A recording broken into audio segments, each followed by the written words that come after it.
Hermanos queridos, cuando la gente viene y nos saluda y nos dice que han estado horas y horas conduciendo, incluso días, como nos ha ocurrido en este viaje, les suelo hacer una pregunta, porque no deja de sorprenderme que después de 5 años, después de aquel tiempo que todos conocemos como el tiempo de la pandemia, que yo no tengo nada que ver con eso, no sé por qué me llaman el pastor de la pandemia, yo no produje nada, yo también la pasé, ¿sabes? Y también estuve encerrado, pero bueno, si prefieren llamarme así, no hay ningún problema. Esto, la respuesta que todo el mundo me da cuando viene de Utah, de Nueva York, de México, en fin, de donde sea, es porque tenemos hambre de la palabra de Dios. Y esta es una de las señales de los últimos tiempos, ¿saben? Generalmente, y yo he caído en ese error a veces, que cuando hablamos de los acontecimientos finales, como que siempre hablamos de lo negativo, de las guerras, del anticristo, de la máscara de la bestia. Y está bien, porque son señales que tienen que ver con los últimos tiempos. Pero hay una señal muy bonita que el Señor dijo que ocurriría en los últimos tiempos, y es esta. Dice el Señor que yo enviaré hambre y sed, no de pan ni de agua, sino de oír la palabra de Dios. Y en medio de este caos, y en medio de estas circunstancias en las que vivimos, y en tantos lugares donde ya hace años que no se predica la palabra, yo me alegro muchísimo que Dios haya levantado un remanente fiel de hombres y mujeres de diferentes iglesias, denominaciones, etcétera, que todavía tienen hambre y sed de oír la palabra del Señor. Y cuando se nos acercan a nosotros y nos felicitan por predicar la palabra de Dios, yo siempre digo lo mismo: no hay ningún mérito personal, no hay un mérito especial porque uno por 44 años haya estado predicando la palabra de Dios, porque yo entiendo que es la obligación y el deber de todos y cada uno de los pastores del mundo de predicar la palabra de Dios. Lamentablemente vemos que en muchos ambientes cristianos evangélicos se han apartado de la palabra, y hay incluso congregaciones que dedican una barbaridad de tiempo a la alabanza. Y no tengo nada en contra de la alabanza, me gusta cantar, me encanta componer canciones, pero hermanos queridos, lo que le da base, lo que le da fundamento a nuestra vida no es la música que cantamos, no son las reuniones o las cenas que organizamos. La base y el fundamento de tu vida tiene que ser la palabra de Dios. Porque cuando vienen pruebas, cuando vienen dificultades, aquellas personas que están bien arraigadas a las Sagradas Escrituras son las que van a poder soportar las pruebas y las que van a poder estar en victoria. Y el mundo, dice la Biblia, que cada vez va a ir de mal en peor. Dice que habrán engañadores, habrán manipuladores, habrán falsos cristos, falsos profetas, falsos apóstoles, falsos maestros, falsos pastores. La Biblia es muy clara en cuanto a esto. No seamos ingenuos. Yo veo que hay muchos creyentes que todavía piensan que el mundo se va a arreglar. Bueno, ahora entró un nuevo presidente, ¿no? Y ha levantado una expectativa tremenda. Y por ejemplo en Israel, donde vamos muy a menudo, pues tienen una ilusión tremenda porque ahora hay un nuevo presidente. ¿Saben una cosa, mis queridos hermanos? Yo les recuerdo lo que dice la palabra de Dios: maldito el hombre que confía en el hombre, más bienaventurado el varón que confía en Jehová su Dios. ¿Cuántos dicen amén? Así es, mi hermano querido. Por otra parte, siempre lo he dicho y ustedes lo saben, entiendo el cariño, el amor, el respeto, en fin, todo lo que ustedes nos dicen. Yo vengo de tal sitio, llevo no sé cuántos años viendo tus devocionales, viendo tus cultos, y todo eso está muy bien, pero ¿saben una cosa, hermanos? No pongan la mirada en los pastores, y en mí menos todavía. Si alguien en esta tarde ha venido única y exclusivamente a verme, ya está, ya me viste, ya no hay más. Esto es lo que hay, amigo. Te guste o no te guste, a mí personalmente me da igual. Si has venido para verme a mí y sacarte una foto, honestamente has perdido el tiempo y dinero. Pero si tú has venido para que en esta tarde el Señor hable a tu corazón, entonces has merecido la pena cualquier esfuerzo que hagas. Bendito sea Dios. Y déjeme que les recuerde algo que mi hija siempre me dice, mi hija mayor, tengo dos, la mayor Priscila y la menor Miriam, por la cual les agradezco siempre sus oraciones. Mi hija mayor siempre dice: ay papá, a ti te quieren tanto porque viven muy lejos de Tenerife. Yo no sé si te querrían tanto si fueran miembros de la iglesia de Tenerife. A lo mejor muchos de los que te dan tantos besos y abrazos y foto va y foto viene, probablemente a lo mejor a los 15 días se marcharían de la iglesia. ¿Saben por qué? Porque ustedes no me conocen realmente a mí. Ustedes me ven en una pantalla de una televisión, o me escuchan en una radio, o me ven en internet. Pero la realidad de Manolo Sierra no es esa. Yo soy un hombre de carne y hueso como cualquiera de ustedes. Y durante años, y mi esposa está aquí que lo puede corroborar, durante años mi caballo de batalla fue el desánimo. Créame, dice, ¿cómo? Sí, sí. Yo estaba tan tranquilo, siendo pastor, y de repente me entraba una tristeza que me consumía. No tenía ganas ni de salir de la habitación. Hasta que un día le dije al Señor, Señor, estoy harto, estoy cansado, no sé lo que me pasa. Predico, la gente se convierte, tú me llevas de un lugar a otro. Pero era algo que me dominaba, no sabía lo que me ocurría. Hasta que me rebelé contra eso. Huía de la gente. No me gustaron nunca que me sacaran fotografías. Siempre en las fotografías me veo con cara de idiota, siempre. Siempre lo he dicho. O salgo con cara de tonto o con los ojos cerrados. Y no me gustaba el tema de las fotografías. Cuando iba a predicar a una iglesia decían, pero ¿dónde está Manuel? No, está allá atrás. Huía de la gente. No me gustaba estar siempre de gente, pero el Señor me transformó la vida. Ahora prácticamente siempre estamos rodeados de gente y estamos tan agradecidos y estamos tan ocupados que ya no tengo tiempo para desanimarme. Así es que el Señor tal vez por eso me ha dado tanto trabajo, para que no piense en mis tonterías y no me desanime ni me deprima, sino que vaya, como dice la palabra, de gloria en gloria, de victoria en victoria y de bendición en bendición. Bendito sea Dios. Gloria a Dios. Quiero también presentar en esta noche a un hermano pastor que nos ha seguido en el buen sentido de la palabra en estos últimos años, y a ver si ya por fin puedo ir a visitarte a la iglesia. Es un pastor que viene desde San Diego. Yo quiero que vengas un momentito adelante con tu esposa. Ven un momentito, hermano. Por favor, denle un aplauso a este pastor que ha ido a Canarias, ha venido a Las Vegas y nos hablamos muy a menudo. Yo no lo conocía a él, ustedes siempre juegan con ventaja que nos ven a nosotros. Él mandó a jóvenes de su iglesia de San Diego al primer campamento de jóvenes que hicimos el año pasado en los Estados Unidos, al cual estuvo Anderson. Así que bienvenido y danos un saludito. ¿Te parece? Estás en tu casa, por favor. Bueno, no esperaba esto, hermano. Tranquilo. Sí, mi nombre es Kelly Montalvo, por la gracia de Dios, solo por la gracia de Dios, constituido pastor de un hermoso rebaño ahí en San Diego, al norte de San Diego. Estamos en la ciudad de San Marcos. Y sí, como dijo el pastor, pues yo soy de esos que, como muchos de ustedes, lo vieron predicando a sillas vacías. Y tan pronto vi esa imagen, dije, yo tengo que conocer a este hombre. Y bueno, planificamos un viaje con mi esposa, que era nuestro 40 aniversario. Ah, sí, es verdad. Y allí fue que lo conocí personalmente y he estado detrás de él para que venga a San Diego. Y este año, en septiembre, con el favor del Señor, pues el pastor va a ir a San Diego. Creo que el 4 y 5 de septiembre. Estoy muy emocionado ahora. Él va a ir, no va a ser una actividad cena y prédica, va a ser una campaña evangelística. Ah, mira.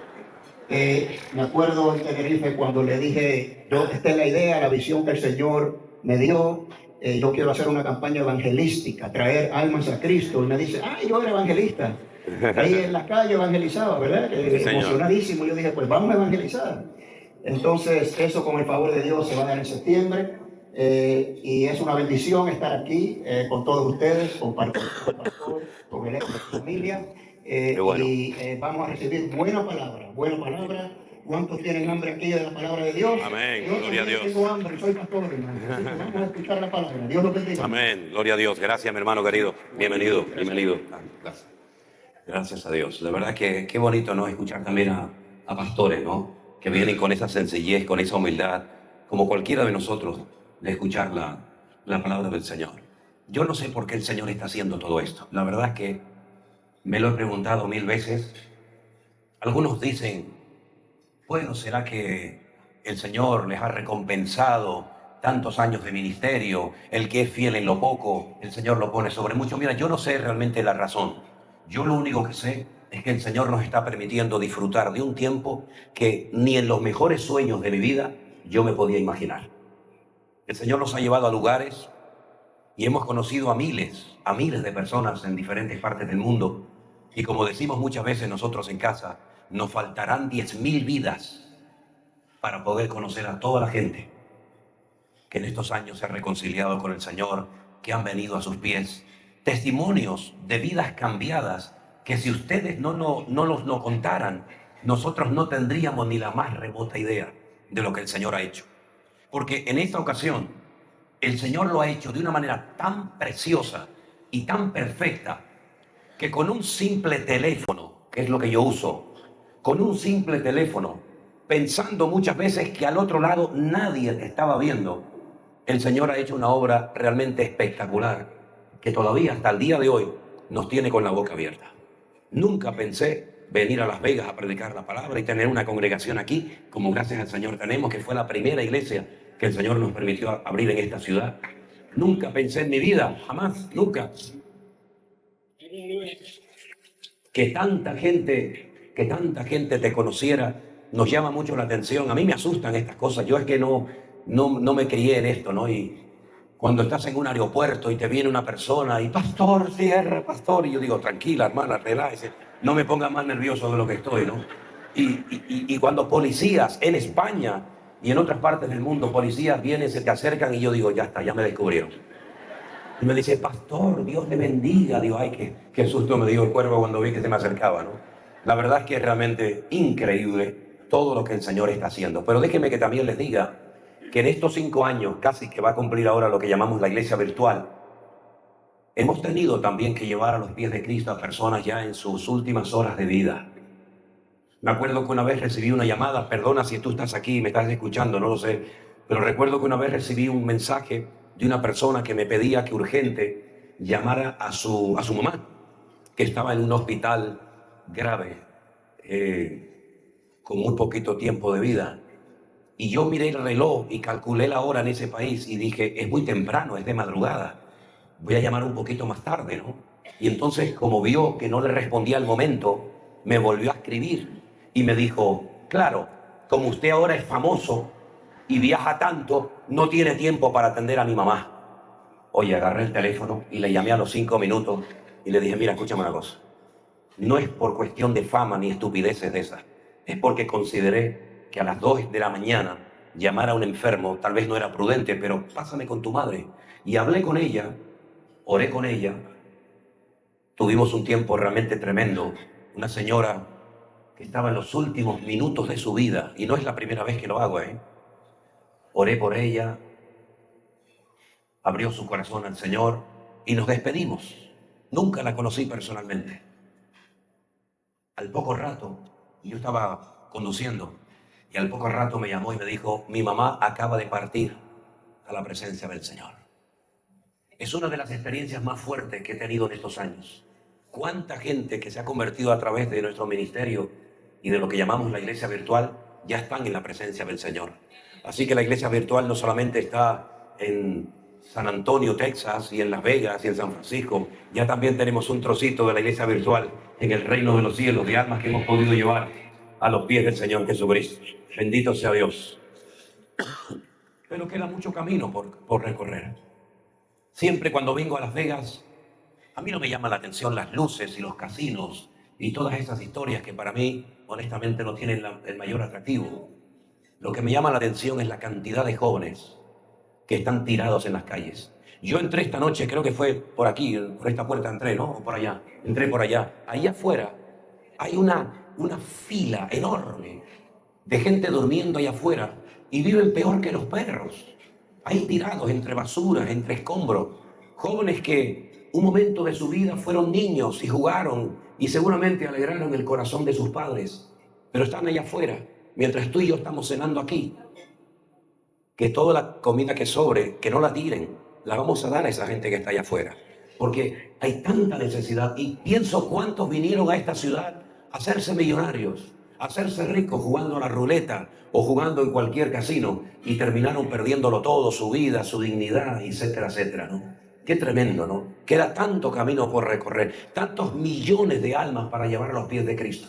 Yo lo dije en una ocasión, que cuando yo oía a los predicadores, yo recién convertido, oía a los evangelistas americanos que venían a las Islas Canarias a visitarnos y hablaban de sus triunfos, de sus victorias, de sus campañas evangelísticas. Yo siendo muy joven le decía al Señor, Señor, a mí algún día me gustaría poder llevar algunas docenas de personas a tus pies. Esta gente habla de miles. Yo, Señor, me gustaría llevarte un par de docenas de almas a tus pies.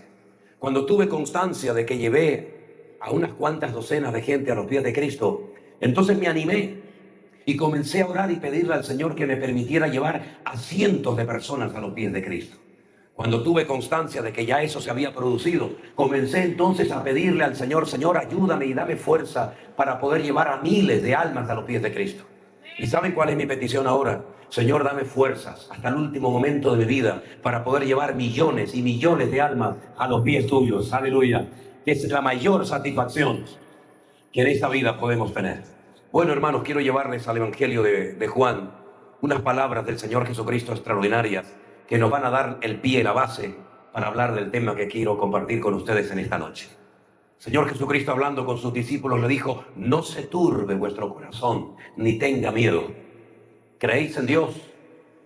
Creed también en mí. Escuche bien, en la casa de mi Padre muchas moradas hay. Si así no fuera, yo os lo hubiera dicho. Voy pues a preparar lugar para vosotros. Y si me fuere y os preparare lugar, vendré otra vez y os tomaré a mí mismo, para que donde yo estoy, vosotros estéis conmigo. Jesús vino ya una primera vez hace 2000 años. Es un hecho histórico. Puedes creer o no, pero es un hecho histórico que hace 2000 años vino y nació en Belén de Judea un hombre llamado Jesús de Nazaret. Y no es que su apellido fuera Nazaret, sino que lo que se utilizaba era el lugar, la localidad, la población donde uno había nacido o se había criado y se pegaba el nombre. Por ejemplo, se conoce a Jesús de Nazaret, no porque nació en Nazaret, sino porque se crió muchos años en esa localidad. Se conoce, por ejemplo, a Judas Iscariote, porque era de un pueblecito pequeño llamado Iscariot. Se conoce a María Magdalena, porque era de un pueblo, que lo hemos visitado recientemente, que se llama Magdala, que era un saladero de pescado, ¿verdad? Todo el pescado que se obtenía y se pescaba en el lago de Genesaret se salaba y había un camino que se puede transitar y se llevaba hasta Europa, hasta Roma, todo aquello.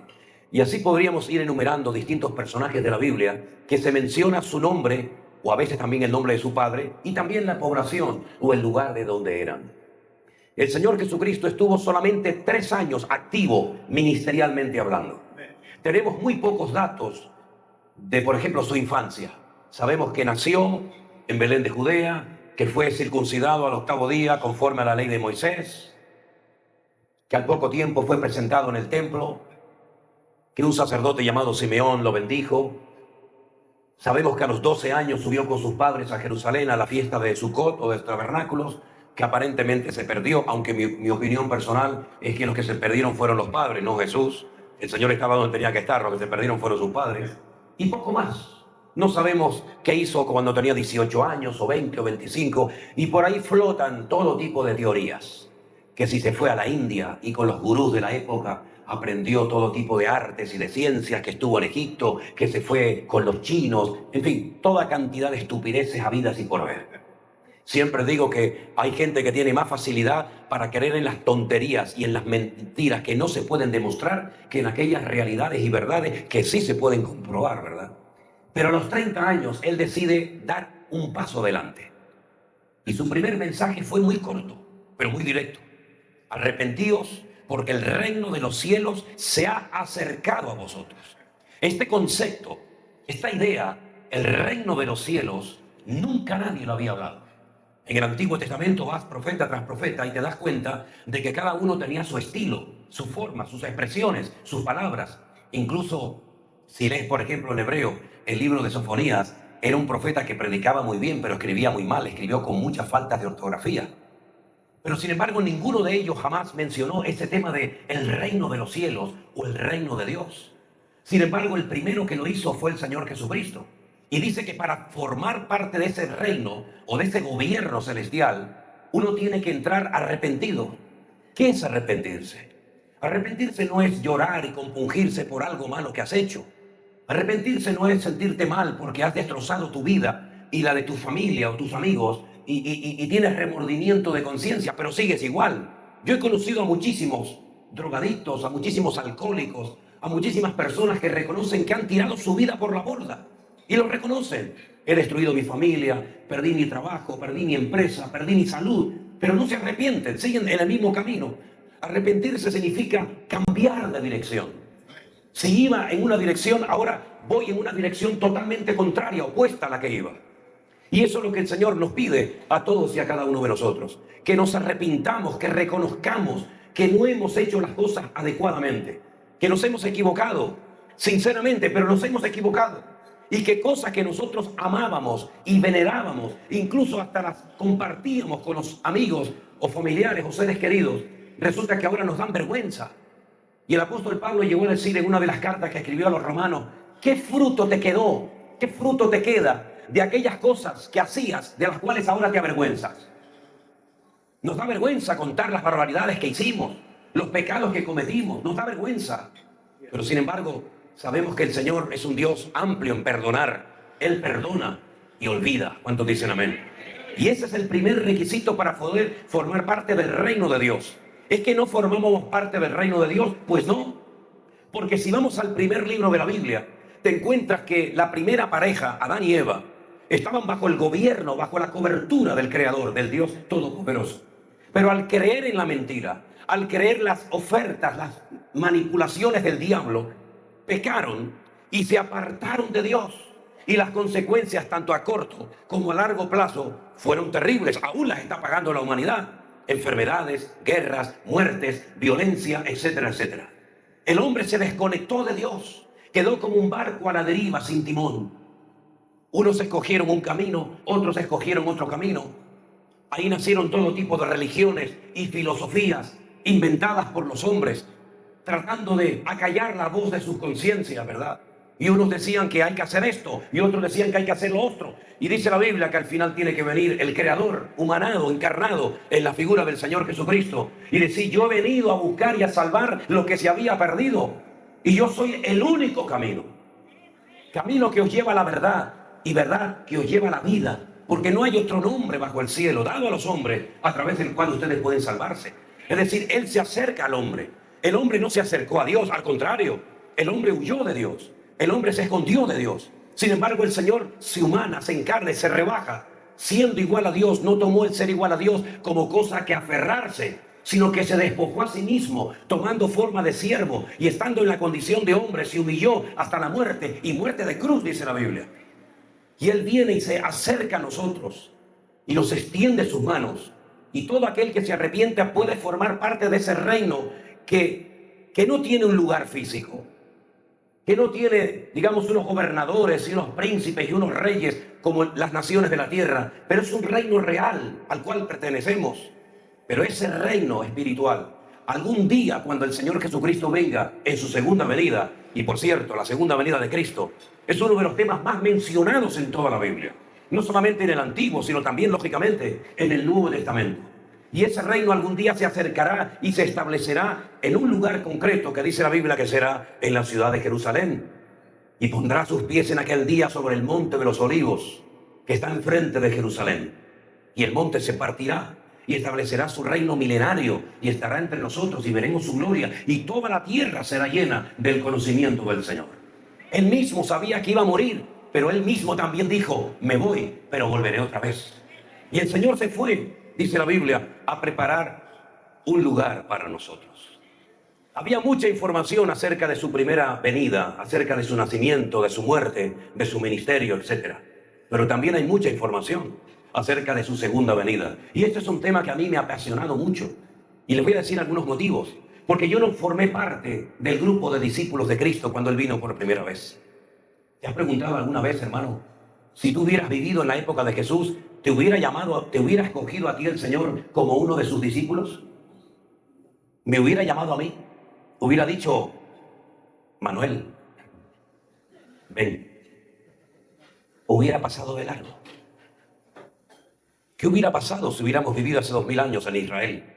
¿Me hubiera llamado a mí el Señor para formar parte de su equipo, para ser uno de sus discípulos? No lo sé. Pero todo lo que leemos de Jesús no lo hemos visto con nuestros propios ojos. Pero el Señor ha guardado lo mejor para el final. Y nos ha dado muchísimas señales e indicaciones muy claras para que sepamos en qué momento de la historia nos encontramos.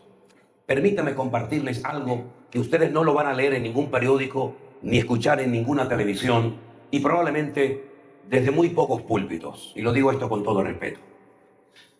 Recientemente recibí una llamada y unos mensajes de un conocido que tengo en Jerusalén. Él es una persona ortodoxa judía. Si ustedes lo vieran, viste exactamente igual que un judío ortodoxo. No hay ninguna diferencia entre él y todos los que están cada día orando en el Kotel Hammurabi o en el Muro de los Lamentos. Y esta persona, con la cual he tenido a veces más, a veces menos contacto, me comentaba que algo que dice el Nuevo Testamento, porque él es creyente en Yeshua, él es creyente en el Señor Jesucristo, me comentaba acerca de lo que la Biblia llama en Mateo capítulo 24 la abominación desoladora. Mateo 24 dice, el que lee entienda, cuando veáis la abominación desoladora, ¿verdad? Y me preguntaba qué pensaba yo acerca de ese concepto. ¿Qué es para ti? Me preguntaba la abominación desoladora. Y yo le dije que a lo largo de la historia, los creyentes hemos creído que lo que pasó en la época de Antíoco Epifanes, que fue un griego que profanó el lugar santísimo, que se atrevió a meter sangre de un cerdo, de un animal inmundo, en el lugar santísimo, en eso consistía la famosa abominación desoladora. Es una profanación del lugar más sagrado del templo de Jerusalén. Y me dijo, efectivamente, eso tiene que ver con la abominación desoladora, algo que ocurrió cientos de años antes de Cristo, repito, en la época del Imperio griego, cuando Alejandro Magno, que fue el emperador del imperio de los griegos, muere, él no dejó descendencia. Entonces todo el mundo que él había conquistado, que era un terreno enorme, se lo repartieron 4 de sus generales, los principales, Ptolomeo, Seleuco, Persando y Silimaco. Esos 4 generales se repartieron el mundo y uno de ellos se apropió de Siria y se apropió de la zona que hoy en día conocemos como Israel. Y en ese lugar existía en aquel tiempo el templo famoso de Jerusalén. Los griegos no lo destruyeron como había hecho Nabucodonosor, sino lo que hacen es que lo profanan, lo convierten en un spa, ¿sí? Lo convierten en un gimnasio, ponen una serie de ídolos en el templo de Jerusalén y profanan el lugar santísimo. Y el Señor Jesucristo dice, cuando vosotros veáis la abominación desoladora, el que lee entienda. Y uno se pregunta, pero ¿cómo que vamos a ver la abominación desoladora? Si eso es algo que ocurrió 400 años antes de Cristo, ¿quiere decir que va a volver otra vez a ocurrir lo mismo? Bueno, la Biblia dice, y es un principio fundamental de la hermenéutica bíblica. La hermenéutica, como bien sabéis, es la ciencia que nos ayuda a la correcta interpretación de los textos bíblicos. Y hay muchas reglas de oro. Y una regla de oro es que la Biblia misma lo dice en Eclesiastés capítulo 1. ¿Qué es lo que será? Dice lo mismo que fue. Cuando usted lee la Biblia, las profecías de la Biblia en hebreo, usted se va a dar cuenta que lo que tiene que ver con el futuro, el tiempo del verbo está en pasado. Es decir, te cuenta el futuro en tiempo pasado, como algo que ya pasó, como algo que ya ocurrió. Por eso dice la Biblia que lo que va a ser ya ha ocurrido. ¿Y cómo que ha ocurrido? Porque ya te lo acabo de contar. Porque el único que conoce y controla el futuro es nuestro Dios. Y como Él sabe lo que va a ocurrir, porque Él quita y pone reyes, y Él sabe lo que va a ocurrir este año en Estados Unidos y lo que va a ocurrir dentro de 10 años donde estemos, Él te lo cuenta como algo que ya ha sucedido. Y tú tienes que encajar esa palabra, ese mensaje, en el tiempo en el cual tú vives. Y la Biblia dice que el lugar santísimo volverá a ser profanado. Pero este que me llamó de Jerusalén me dio un dato muy interesante que quiero compartirlo con ustedes en esta noche. Él me comentó que hay un grupo muy grande de judíos ortodoxos en la actualidad en la ciudad de Jerusalén que han construido un altar portátil. No un altar fijo, sino un altar portátil que lo desmontan y lo montan muy rápidamente, tal como se hacía cuando los hijos de Israel salieron del cautiverio o de la esclavitud en Egipto, que montaban y desmontaban rápidamente el tabernáculo. ¿Sabéis lo que estoy diciendo, verdad? Bueno, pues han vuelto a construir, han vuelto a hacer un altar portátil, porque han llegado a la conclusión de que el pueblo de Israel, antes de tener el templo en Jerusalén, construyó altares. El pueblo de Israel construyó altares. Abraham hizo altares, Isaac, Jacob y otros personajes. Por lo tanto, ellos dijeron, construyamos este altar. Pero este altar lo vamos a tener preparado para subir a la explanada de las mezquitas, al monte Moriah en Jerusalén, y exponerlo allí y presentar nuestros sacrificios. Y yo le dije, si ese grupo grande de judíos se atreve a subir a ese lugar, se va a armar la tercera guerra mundial. Porque los árabes que custodian aquel lugar, sobre todo el rey Hussein de Jordania, no va a permitir que ustedes, los judíos, aunque él no va a participar de eso, que los judíos suban y pongan la abominación desoladora, como ellos la llaman. Pero no lo hacen porque creen en el Señor Jesucristo, sino todo lo contrario.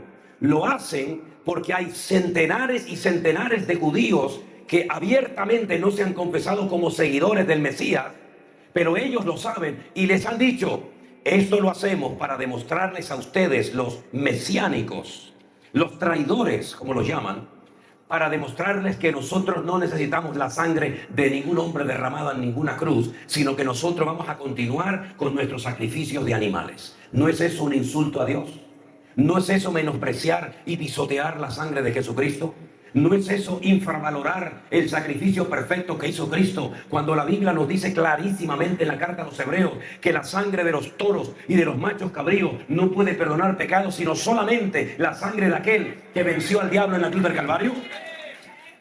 Entonces, yo le dije, si ese grupo grande de judíos que tú dices ya tienen todo preparado y en cualquier momento van a subir, sabes que se va a armar una grande. Y me dijeron, están dispuestos a pagar el precio y van a subir armados hasta los dientes. No van a subir con el altar simplemente, sino van a subir armados, dispuestos a establecer ese altar y después construir el templo. La pregunta es, ¿lo conseguirán? ¿Conseguirá el pueblo de Israel reconstruir el templo de Jerusalén? Hace unos días se me acercó un señor después de una predicación, creo que fue en San Antonio, y me dijo, hermano, yo no veo la reconstrucción del templo en el Nuevo Testamento por ninguna parte. Y le dije, pero yo acabo de predicar de ese tema. Y el texto que mencioné es que aquel inicuo, aquel hombre de pecado, hijo de perdición, se levantará contra todo lo que es objeto de culto y se sentará en el templo de Dios haciéndose pasar por Dios. Y el templo de Dios, ¿cuál era? ¿Y dónde estaba? Y me dice, ahora lo entiendo, hermano. Digo, pues estuve 1 hora y media predicando. Usted no se dio cuenta. El tercer templo de Jerusalén es el sueño dorado del pueblo de Israel. Porque para ellos Dios vivirá en ese templo. Ellos no creen como nosotros, que somos el templo del Espíritu Santo de Dios. Pablo dijo en varias ocasiones la expresión, no quiero que ignoréis. ¿Sabe que hay varias veces que él emplea esa expresión? No quiero que ignoréis, no quiero que ignoréis. Y en una ocasión dijo, no quiero que ignoréis, amados míos, que vuestro cuerpo es el templo del Espíritu Santo de Dios, el cual mora en vosotros. Pero un judío no cree que una persona puede llevar a Dios en su cuerpo. ¿Pero usted lo cree? ¿Usted cree que Dios puede estar dentro de su vida? Eso para nosotros es lo más normal del mundo, pero para ellos no le entra en la cabeza. Porque ellos necesitaban un templo físico y estaban orgullosos de ese templo. Pero ese templo fue destruido en el año 70 después de Cristo. Vespasiano, que era el emperador romano de la época, le dijo a su hijo, que era el general de las legiones romanas en Israel, se llamaba Tito, le dijo, destruye el templo. Se corrió la voz de que los judíos habían escondido el oro dentro de las piedras. Y entonces comenzaron a machacar las piedras y no dejaron piedra sobre piedra. Pero 37 años atrás, el Señor Jesucristo había dicho, ¿veis todo esto? No quedará piedra sobre piedra que no sea destruida. Y aquella palabra que les golpeó tanto a los discípulos, tanto que le preguntaron al Señor, Señor, dinos cuándo sucederán estas cosas y qué señal habrá de tu venida y del fin del siglo, se cumplió literalmente. Y arrasaron completamente con el templo de Jerusalén. Y todos los tesoros del templo, ¿saben a dónde se los llevaron? A Roma. Y si algún día usted tiene la oportunidad de visitar la ciudad de Roma, la antigua ciudad imperial, va a ver que está el famoso Arco de Tito, que es un arco de piedra enorme, gigantesco. Y usted va a ver que han labrado en la piedra a las personas que iban atadas como esclavos para lanzarlos en la arena del circo romano. Y cómo portaban, por ejemplo, el candelabro de 7 brazos, no el de 9, sino el de 7 brazos llamado la menorá. Y ven cómo se llevaron todos los tesoros del templo y construyeron otro templo, pero no a la vida, sino un templo a la muerte. Y ese templo todavía lo pueden visitar ustedes. Y es el famoso Coliseo de Roma, donde miles y miles de personas y hermanos nuestros en la fe perdieron su vida por la causa del Evangelio. Increíble. Y hace 2000 años, en esa explanada, en ese monte, no ha habido un templo para el pueblo de Israel. Y sueñan, y lloran, y piden, y claman, y ayunan todos los días para que ese templo sea reconstruido. Pero ¿quién se atreve a sacar a los árabes de ahí arriba? ¿Quién se atreve a sacar a los mártires de Al-Aqsa que viven en la mezquita que está en la esquina, no la cúpula dorada, que no es una mezquita, sino es el domo de la roca? Y ese domo de la roca, ¿lo habéis visto en el devocional? No es que esté haciendo publicidad de mi devocional, ni mucho menos, ¿eh?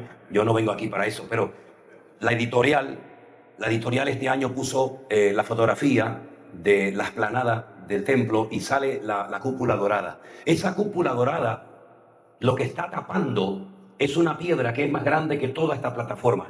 Es una piedra enorme, grandísima, donde los judíos dicen que ahí fue donde Dios creó el mundo. Ese es el centro geográfico, el ombligo de la tierra. Y en ese lugar hay una piedra enorme donde el patriarca Abraham subió a sacrificar a su hijo Isaac. Y fue de ese lugar donde el rey David subió y ofreció un sacrificio al Señor para que se parara la mortandad por aquel censo que lo hizo a lo loco sin consultar con el Señor. Y fue en ese lugar donde estuvo el templo de Jerusalén mucho tiempo hasta que fue destruido en el año 70 después de Cristo. Pero la Biblia dice que volverá a ser reconstruido en tiempos difíciles y angustiosos. ¿Y quién permitirá que ese templo sea construido? ¿A qué acuerdo se llegará entre Israel, el mundo, Europa, América y los palestinos para reconstruir ese templo? La Biblia dice que Israel firmará un pacto con la muerte. Harán un pacto con la muerte, porque se levantará un hombre con un carisma, con una elocuencia, con un poder económico y militar tan poderoso que asustará al mundo entero.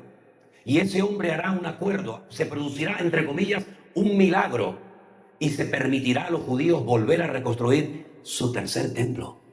Y todo está preparado, todo está listo, todo está dispuesto. Cuando llevo a los grupos a Israel, los llevo al museo del templo y pueden ver el altar del sacrificio que ya está preparado, el lavacro donde se van a lavar las manos y los pies los sacerdotes. Pueden ver las vestiduras de los levitas, las vestiduras del sumo sacerdote, los instrumentos de cuerda, de viento y de percusión. Lo pueden ver absolutamente todo. Y las piedras del templo están sepultadas bajo el mar muerto. Son piedras que están numeradas y que se van a sacar en cualquier momento para construir en muy rápido, en un corto periodo de tiempo, el tercer templo de Jerusalén. Pero a los 3 años y medio, justo según la Biblia, de haberlo inaugurado, se produce la abominación desoladora.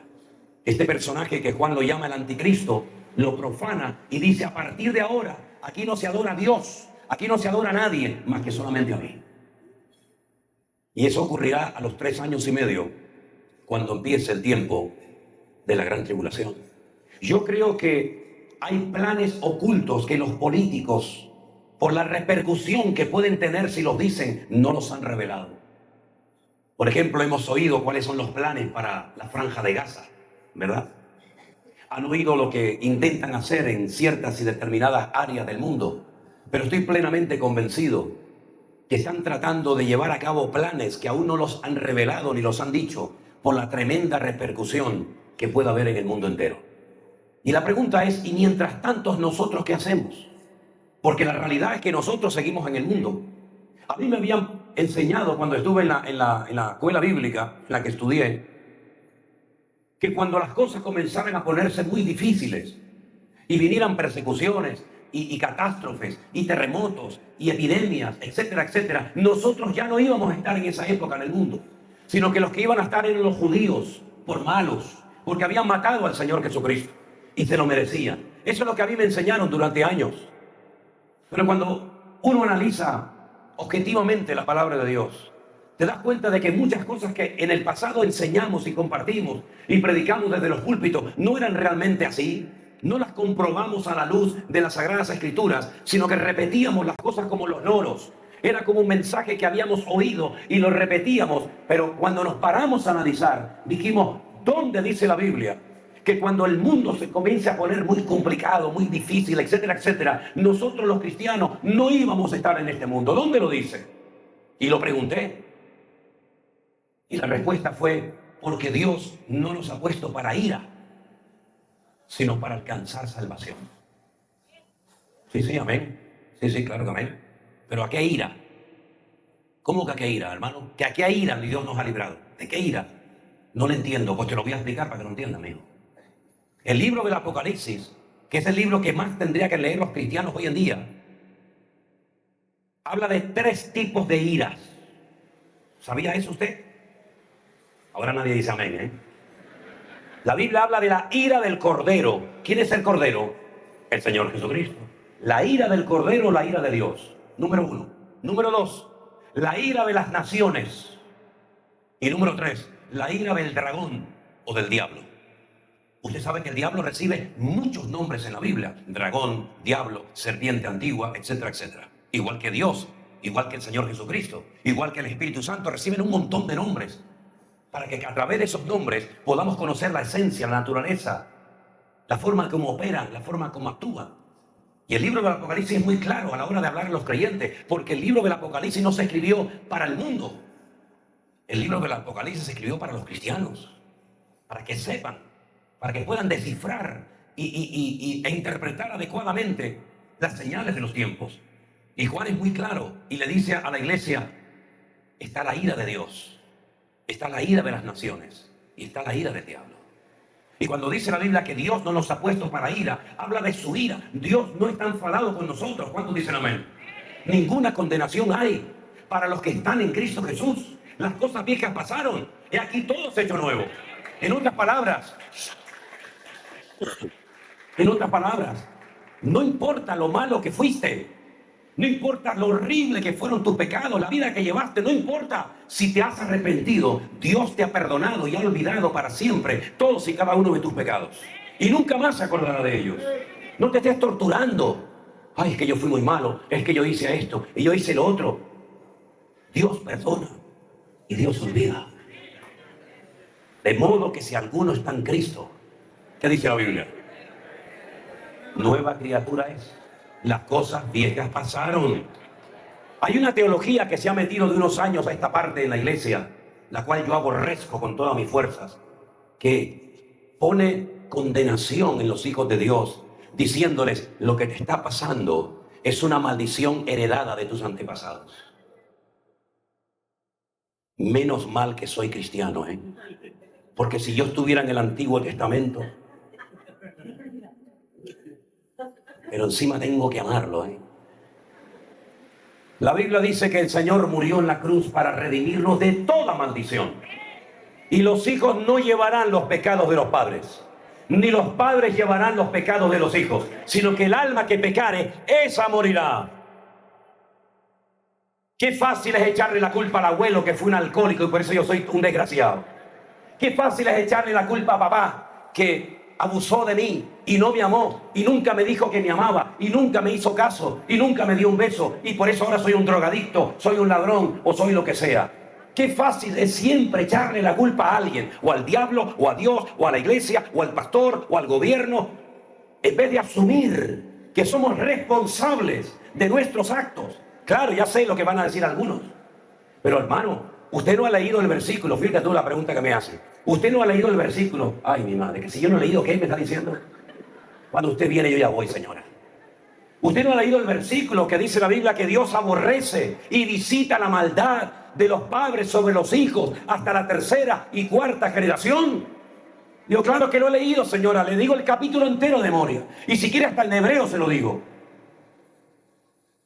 Pero lo malo es que la gente, cuando le interesa enseñar algo, lo sacan del contexto y forman un pretexto. Y no hay peor mentira que una verdad a medias. Es verdad que hay un versículo en Éxodo capítulo 20 que dice que Dios visita la maldad sobre los hijos hasta la tercera y cuarta generación, pero ahí se paran, no siguen leyendo. ¿Cómo sigue el texto? De los que me aborrecen. ¿Usted aborrece a Dios? ¿Usted desprecia al Señor? Pues entonces eso no va con usted, querido. De los que aborrecen a Dios, agárrate, prepárate. Pero dice la Biblia, sobre 1000 generaciones será bendita la generación de aquel que ama y obedece los mandamientos del Señor. Aleluya. Bendito sea Dios. Ahora resulta que como mi padre fue alcohólico, yo también voy a ser alcohólico. Tú eres alcohólico porque a ti te gusta soplar, amigo. Déjate de rollos. No, es que yo soy mujeriego porque toda mi familia fueron mujeriegos. Tú lo que eres bueno, me tengo que morder la lengua. ¿Me entiendes? No le eches la culpa. Si tú te has arrepentido, el Señor te ha perdonado. No te condenes.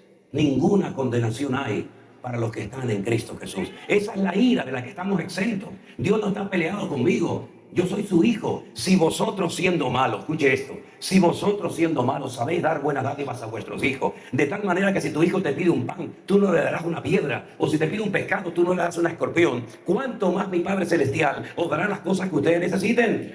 Dios no está enfadado con nosotros.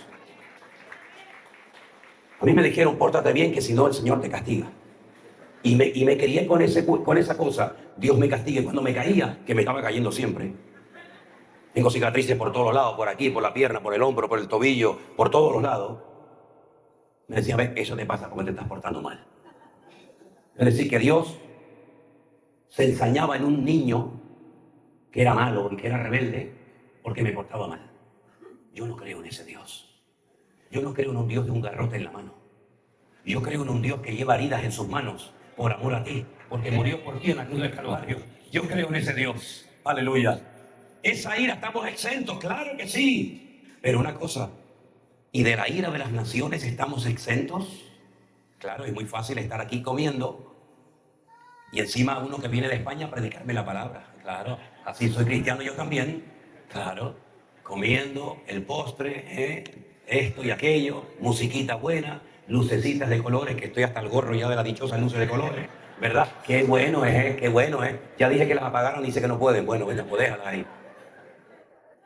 Pero saben que en este momento hay hermanos nuestros que están en campos de concentración, recibiendo tortura por ser cristianos. Y cuando los hermanos en China se saludan, no es como nosotros, ay hermano, ¿qué tal? Dios le bendiga. Sino el saludo normal de los hermanos nuestros en China es, ¿cuántas veces has estado en la cárcel, hermano? ¿Cuántos latigazos llevas en el cuerpo? ¿Cuánto tiempo has estado bajo tortura? Claro, es muy fácil vivir aquí el cristianismo. Dame. Pero lugares donde pagan con su vida. La semana pasada degollaron a 70 hermanos nuestros en el Congo, Le cortaron la cabeza a 70 hermanos nuestros, ahí en África. Yo vivo a 120 kilómetros de África. De esa ira no estamos exentos, hermanos. Ha habido persecución siempre a lo largo de la historia contra la iglesia. Y la iglesia no se ha hundido, al contrario, se ha fortalecido y se ha renovado. Y de la ira del diablo, ¿quién está exento de la ira del diablo? Si el diablo te odia y si pudiera machacarte, lo haría. Por la misericordia de Dios, no nos ha destruido, pero si él tuviera un minuto, mira lo que le hizo a Job. Mira lo que le hizo a Job con permiso de Dios. Cuando dice el Señor, ¿de dónde vienes? Dice, de rodear la tierra. Dice, ya está dando vueltas por la tierra. ¿Y por qué dice rodear la tierra? Lo descubrió. ¿Saben cómo lo descubrió? ¿De dónde viene? Dímelo otra vez. De rodear la tierra. Luego no eres omnipresente como yo. Yo no tengo que rodear la tierra, yo estoy en todas partes al mismo tiempo. Pero tú tienes que dar vueltas para estar allí, para estar aquí, para estar allá, porque tú eres un ser limitado. Y en tu limitación no te has fijado que hay un varón por ahí que ha marcado una diferencia en su forma de hablar, su forma de comportarse, y se llama Job. Y Satanás le responde a Dios, claro, tú lo has cercado, tú lo tienes protegido, tú lo has prosperado y bendecido, pero quítale todo lo que tiene. Permíteme atacarlo. para que veas cómo blasfema contra ti en tu misma cara. Y el Señor estaba tan seguro de su siervo que le dijo, ¿a qué no? ¿Qué me quieren? ¿Echar un pulso? A ver quién gana. Venga, a ver quién puede. A los 7 hijos se los mató en una semana. 7 funerales, todos sus hijos, varones y hembras. Enfermó de una enfermedad que se le caía la piel a pedazos como un leproso. Sus casas se derrumbaron, todo su patrimonio lo perdió en una semana. Sus amigos se le volvieron en contra. Sus ovejas, camellos, asnos, bueyes, todo lo perdió. Y cuando estaba en el peor momento, destruido, sin dinero, enfermo, sin nada, llega su esposa. Gracias a Dios que la Biblia no dice cómo se llamaba. Gracias a Dios. Y le dice, maldice a Dios y muérete de una vez. Y le dice Job, como cualquier mujer insensata has hablado. Aunque Dios me mate, lo seguiré adorando, porque yo sé que mi Redentor está vivo. Bendito sea Dios. Mira, la capacidad de resumir ideas profundas que tenía Cristo a mí me sorprende. Yo le he pedido al Señor, Señor, que con pocas palabras puedo decir mucho. El Señor Jesucristo con 3 palabras lo definió. Es un ladrón que viene a hurtar, a matar y a destruir. Esa es la función del diablo. Robarte el gozo, quitarte la paz, destruir tu familia, destruirte. Pero él no va a poder. ¿Por qué? Porque yo he venido para darte vida y vida en abundancia. Fuertes aplausos a Dios. Aleluya. Y a su nombre. Amén. Amén. Entonces, cuando te han enseñado y te has oído que nosotros no estamos puestos para ira, ya te he explicado de qué ira estamos exentos, de la ira del Señor, que es nuestro Padre. Pero de la ira de las naciones y de la ira del enemigo, el Señor no ha prometido librarnos, sino fortalecernos en medio de la prueba. Porque todo el que quiera vivir piadosamente sufrirá persecución. Y es tiempo de que el juicio de Dios empiece por la casa de Dios. Así que en los tiempos finales, la iglesia, nosotros vamos a ser probados de una forma tremenda. ¿No se acuerdan cuándo empezó este periodo especial? Bueno, ¿hay algún cubano aquí? Cuando yo estuve en Cuba, la última vez, una de las veces que fui, me decían que estaban en un periodo especial. La iglesia entró en un periodo especial en el año 2020, ¿se acuerdan? ¿Qué pasó en el año 2020? Aquellos que decían al Señor, Señor, no tengo tiempo para orar. Señor, no tengo tiempo para ti, para leer tu palabra. El Señor dijo, vas a ver cómo vas a tener tiempo. Vas a ver cómo vas a tener tiempo. Y metió por primera vez en la historia de la cristiandad a millones de cristianos en las casas. Y ahí sí tenías tiempo. Y ahí el Señor comenzó a hablar. Y el Señor en su palabra dice, entra en tu aposento, pueblo mío. Es un versículo de Isaías. Entra en tu aposento, pueblo mío. Cierra la puerta, entre tanto que dura la indignación. Y Dios nos metió dentro de la casa y comenzó a sacudir a todas las naciones de la tierra. Sacudió a los gobiernos, sacudió la industria de la hostelería, del turismo, el transporte, absolutamente todo. Y fue un tiempo en el que la fe de muchos fue probada y muchos no soportaron la prueba. ¿Cuántas iglesias se cerraron? ¿Cuántos pastores perdieron el contacto directo con sus ovejas, con su pueblo, que no sabía si estaban muertos o estaban vivos? Y el Señor habló claramente desde hacía 2000 años. No había hablado tan claramente a la iglesia. Y algunos oraban y decían, Señor, oramos para que pronto vuelva la normalidad. Y yo decía para mí, esta es la normalidad. Tener tiempo para Dios, buscar al Señor en primer lugar, para que todo lo demás nos venga por añadidura. Nunca en nuestra vida pensábamos que a puerta cerrada recibimos más apoyo y más ayuda que en toda nuestra vida. Porque el Señor es galardonador de los que le buscan. Y el Señor habló a la iglesia. Algunos captamos el mensaje y nos pusimos las pilas. Y supimos lo que tuvimos que hacer. Con gente o sin gente. Con sillas vacías o con multitudes. Seguimos ahí al pie del cañón. Y el Señor honró su palabra, no a la persona. El Señor respaldó a su palabra. Y vimos desde el año 2020 que se han convertido mucho más gente que durante muchos años que tiene la historia de la iglesia. ¿Por qué? Porque el Señor viene pronto y está preparando una iglesia que ya no dependa de un gran varón evangelista famoso, sino que dependan única y exclusivamente de la soberanía del Señor. Y le hemos enseñado a la gente a depender del Señor, a ser autodidactas, a tener cada día su devocional, su tiempo a solas con el Señor. Porque si en algún momento nos cierran las iglesias, si en algún momento las redes sociales las cierran y prohíben predicar el Evangelio, yo creo que a estas alturas ya tenemos bien claro que ya no dependemos de iglesias, ni de pastores, ni de ministerios, ni de famosos, sino dependemos del Rey de Reyes y Señor de los Señores. Bendito sea Dios. Y ahora más que nunca, ese pueblo que amamos y hemos visitado por más de 20 años, todos los años, el pueblo de Israel, está pasando el peor momento de su historia desde la Segunda Guerra Mundial. Nunca había ocurrido lo que ocurrió el día 7 de octubre. El día 7 de octubre, en cuestión de horas, más de 1.200 personas fueron matadas, fueron asesinadas de las formas más horrendas que ustedes se puedan imaginar. Metieron en hornos a niños pequeños, quemaron a familias enteras, mutilaron, descuartizaron, violaron, hicieron de lo peor. Es como si hubieran abierto la tapa del infierno por unos minutos. Y es un pueblo que era tan alegre, y es un pueblo que está dolorido, y es un pueblo que está roto, porque tienen o un amigo, o un primo, o un padre, o un conocido que han perdido la vida, porque no solamente fueron esos, sino casi los 1.000 soldados que han perdido la vida, más otros tantos de miles que han quedado sin ojos, sin piernas, sin brazos, mutilados para el resto de sus días. Pero cuando vamos los grupos de cristianos, y lo hemos vivido, nos paran por la calle y nos abrazan y nos dan las gracias porque saben que los que verdaderamente les amamos y les apoyamos somos los que creemos en el judío más importante de la historia de la humanidad, que fue nuestro Señor Jesucristo, al que ellos rechazaron, pero al que nosotros amamos con todo nuestro corazón. Bendito sea Dios.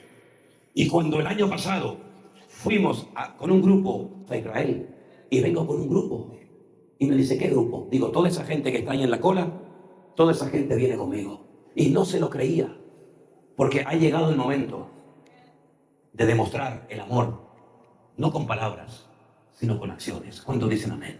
Pónganse de pie, mis queridos hermanos, en esta noche. Denle un fuerte aplauso a nuestro Dios. Aleluya. Vamos a orar, aleluya. Vamos a